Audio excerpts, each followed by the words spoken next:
राजनीतिक हलचल तेज हो गई है। आपको इस वक्त ही चुनावी हलचल से वाकिफ करा रहे हैं। चंद्रबाबू नायडू ने अटकलों को खत्म करते हुए ये साफ कर दिया है कि वो पूरी तरह से एनडीए के साथ हैं। लोकसभा अध्यक्ष पद चाहते हैं चंद्रबाबू नायडू। फिलहाल सूत्रों के हवाले से ये बड़ी खबर सामने आ रही है और साथ ही ये भी खबर आ रही है सूत्रों के हवाले से कि 3 सांसद पर 1 मंत्री पद चाहते हैं चंद्रबाबू नायडू। प्रधानमंत्री मोदी के नेतृत्व में जो सरकार बन रही है उसे जेडीयू समर्थन देने की बात यहां पर कह रही है कि अगर प्रधानमंत्री नरेंद्र मोदी बनते हैं तो उनके नेतृत्व में सरकार को हमारा पूरा समर्थन होगा।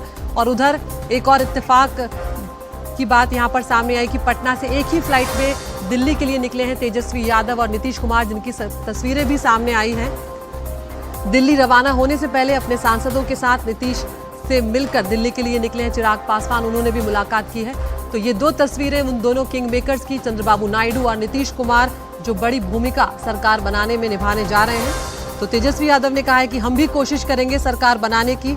और आज साथ ही जो 17वीं लोकसभा है उसकी आखिरी कैबिनेट बैठक है जो जारी है, जो शुरू हो चुकी है।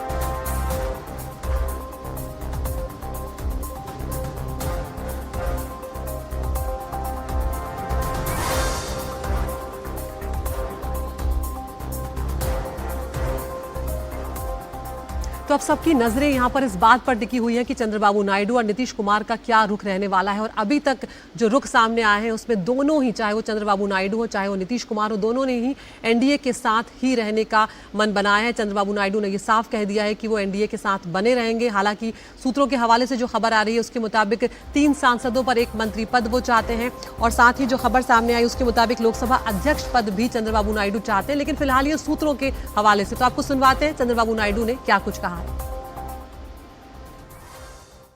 I am also experienced. I have seen so many political changes in this country.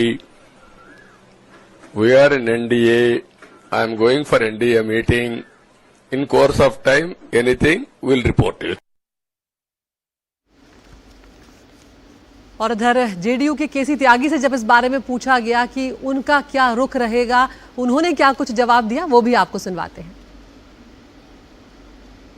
Shri Narendra Modi के नेतृत्व में तीसरी बार जो सरकार बनेगी उसको हमारा समर्थन है।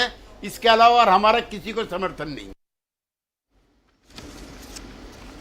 तो यहां पर केसी त्यागी हो, चाहे जेडीयू हो, चाहे चंद्रबाबू नायडू हो, दोनों ने यहां पर यह साफ कर दिया है कि वो फिलहाल एनडीए के साथ बने रहेंगे। तो चंद्रबाबू नायडू को लेकर इस वक्त क्या हलचल वहां पर चल रही है उस बारे में ज्यादा जानकारी दे रही है हमारी सहयोगी उमा सुधीर। एक बात तो चंद्रबाबू नायडू ने साफ कर दी है कि वो एनडीए के साथ ही रहेंगे, साथ ही चलेंगे।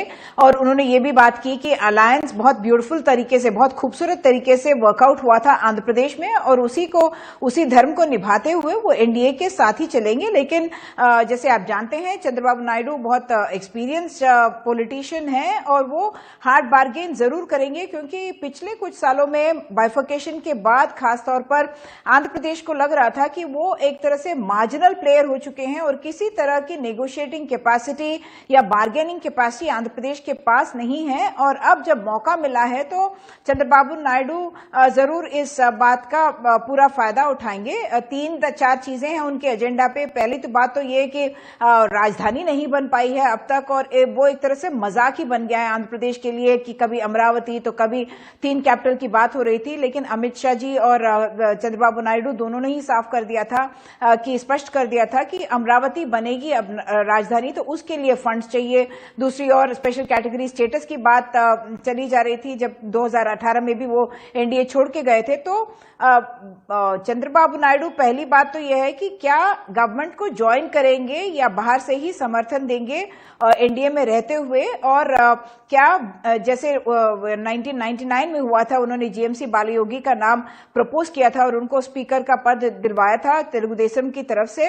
और क्या यही मांग फिर से चंद्रबाबू नायडू रखेंगे, ये भी बहुत बड़ा सवाल एक तरह से अब उभर के आ रहा है। लेकिन उनके तो वैसे तो फ्रेंड्स हैं इंडिया अलायंस में और बहुत सारे लोगों के साथ उनकी बातचीत भी हो रही है। लेकिन उन्होंने इस बात को तो साफ कर दिया कि वो एनडीए के साथ रहेंगे। इसकी एक और भी वजह है क्योंकि चंद्रबाबू नायडू को बहुत बड़ी मैंडेट वैसे आंध्र प्रदेश में मिली है, लेकिन वो उस पॉलिटिकल डिविडेंड को और भी स्ट्रेंथन करना चाहेंगे, क्योंकि एक अगर वो उनके बाद अगर वो अपने बेटे नारा लोकेश को वहां का मुख्यमंत्री बनाना चाहेंगे तो एक तरह से जो ब्रांड तेलुगुदेशम और चंद्रबाबू नायडू की है उसको एस्टैब्लिश करने के लिए सेंटर के साथ हार्ड बार्गेन करके उसके बाद वो सेंटर की ओर आ सकते हैं। यानी कि कुछ महीने के बाद डेवलपमेंट्स कुछ और हो सकते हैं, लेकिन अब के लिए एनडीए के साथ हैं।